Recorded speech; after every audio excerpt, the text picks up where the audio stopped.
But I have to say, guys, we watched the game to be entertained.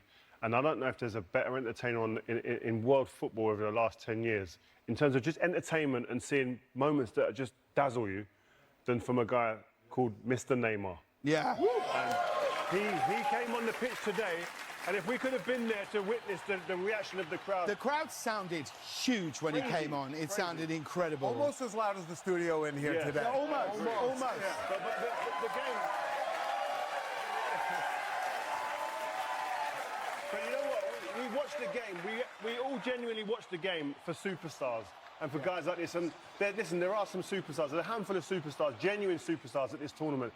He is undoubtedly one of those guys, and he will give us a moment or two, hopefully more, that you go, you know what? There aren't many, if any, that can do some of the things he can do with a ball. But then, and I agree with you on his status as a presence, as a profile. Is he the same player that we've watched in previous World Cups? And he's been playing in, like, respectfully, not the most competitive league. His personal life, I think he likes going out, he likes having a good time. Do you, like, and it was really touch and go. It was touch and go whether he was going to make this squad. Yeah. You think there's a chance, that he can still create a magical moment? Neymar and Diogo Bonito go side by side. This guy is, he's a different species. Yeah. And no matter what his lifestyle's like, I don't even know what his lifestyle's like, but it's rumoured to be not as professional maybe as someone's. I don't necessarily believe that. I don't know enough to make that statement. But people assume that about him because the way he just carries himself in a very kind of carefree way. That's what adds to the mystique about him. Sure. And I love him. And I think he's like Ronaldinho. Then you've got Neymar. This kid is the guy that makes you dream about. And he does things on a football pitch that I actually even think, listen, maybe not now. He's not the level that he was maybe. Sure. But I think in his prime, not even Cristiano, not even Messi. Really? In certain things that he could do with a ball, those guys couldn't do either. I'm not saying he's better than those guys, because he's not. But he could had do certain traits. that you go, those guys couldn't do that either.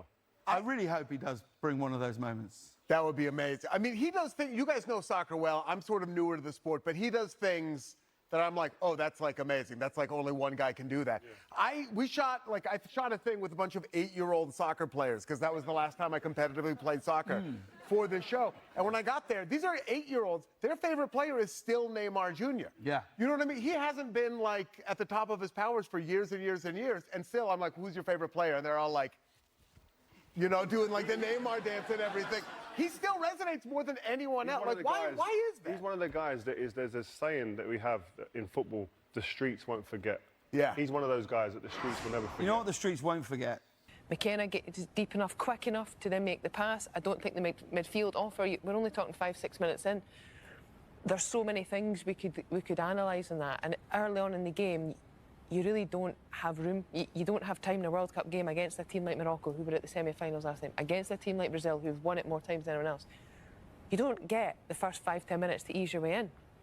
And I think that is maybe where, in this competition, in the next level, these teams are able to just turn that dial and say, let's really put them under pressure. Because we're playing Scotland, we know they're disciplined, we know they'll work hard, you know, they do the prep and know that's what they're going to get from us. But the one thing they might know is, let's play at a level they're maybe not used to. Let's really get in, let's really try and Brazil didn't do that right in the first pass, but they baited us in and then jumped. And it's hard for Scotty as well, because Scotty's not played any games. Yeah. And Scotty's came straight in, and that press, he's probably thinking, I'm in first touch, not too bad.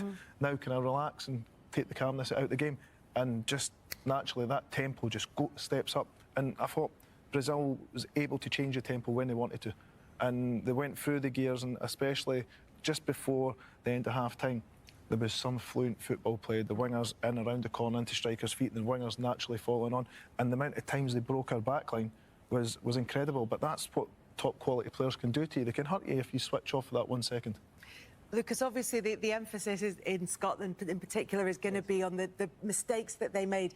Just let's put this into context, though. I mean, you said before this game, Brazil not in their stride yet. James said even after this game, Brazil's still not at their levels yet that they'll want to achieve as the competition goes on. But where do you think they are? I think it was a very good performance overall. I think, from Brazil. I think, you know, we can mention Vini Jr., we can mention Matheus Cunha, but don't forget about Alisson, made a couple of saves. So I think Neymar having some game time, Casemiro looking more comfortable, Bruno Guimarães that we mentioned a little bit before, that, you know, showing a little bit more offensive threat. So I think overall for Brazil, it was really good. Of course, it forced Scotland to make mistakes. I think setting the trap, you know, to recover that ball in the moment and the area of the pitch that was really dangerous. So I think, of course, Scotland's side really disappointed,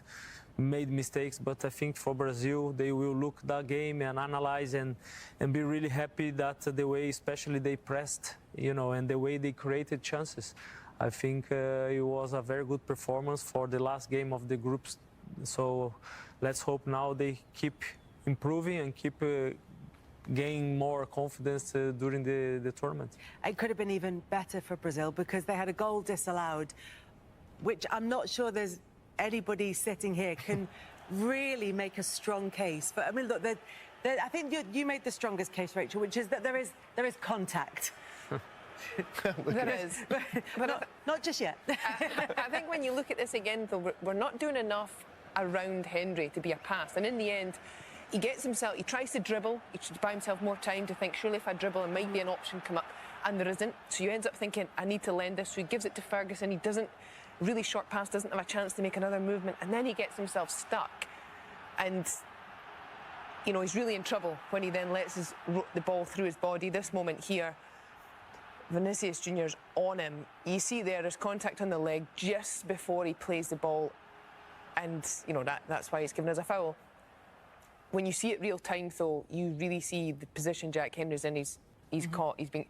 And it's not totally his fault, but he's trying to solve the situation by dribbling, waiting, trying to find a pass. And that's, again, an area, us in possession, I think it at times tonight was dangerous for us. And issues, again, defensively for the goal, the second goal that was allowed, Scott? Yeah, definitely. Look, it's always hard playing against a top-quality team, but you're going to see how quick they just move the ball. Like the speed of their attack, in, back in, see the movement off there. That's what I was talking about earlier on. And like, that's us trying to play out of pressure yet again. We get caught, and then look, the ball's fantastic. But looking at the defensive line, we're okay. Angus has got his bearings completely wrong here. And like Patterson's inside, just takes his eye off him for 1 second and look at Vinicius' movement. Unbelievable. He's in front of him, checks off, and that's what all good wingers, strikers do. We always talk about Ronaldo's movement in the box, how well that is. Take nothing for granted. That's fantastic movement, but it's a great ball in the box as well, what you were saying, Lucas. Yes, it was a great ball from Bruno, also a counter-pressing from Matheus Cunha, and it's a great header. So I think, of course, when you score 3 goals, you always mention the offensive side. But let's not forget, I think, the way that Brazil pressed, and they pressed really well today. Yeah, and you thought Matheus Cunha, look, this is Vinicius Jr. moving on to 4 goals. This race for the Golden Boot is going to be really interesting. There's already been 4 for Haaland and Mbappe. Messi's, 5 goals in a couple of games already. He's decided this is one last dance for him, and he's not going out, without making a huge fuss about it. So this race for the Golden Boot is going to be really exciting to watch. And then, as you said earlier, you wanted to highlight the work of Matheus Cunha and what he contributed. He also then managed to go on and get his goal as his reward. Yes, award that he deserved. I think the work he put in today was incredible.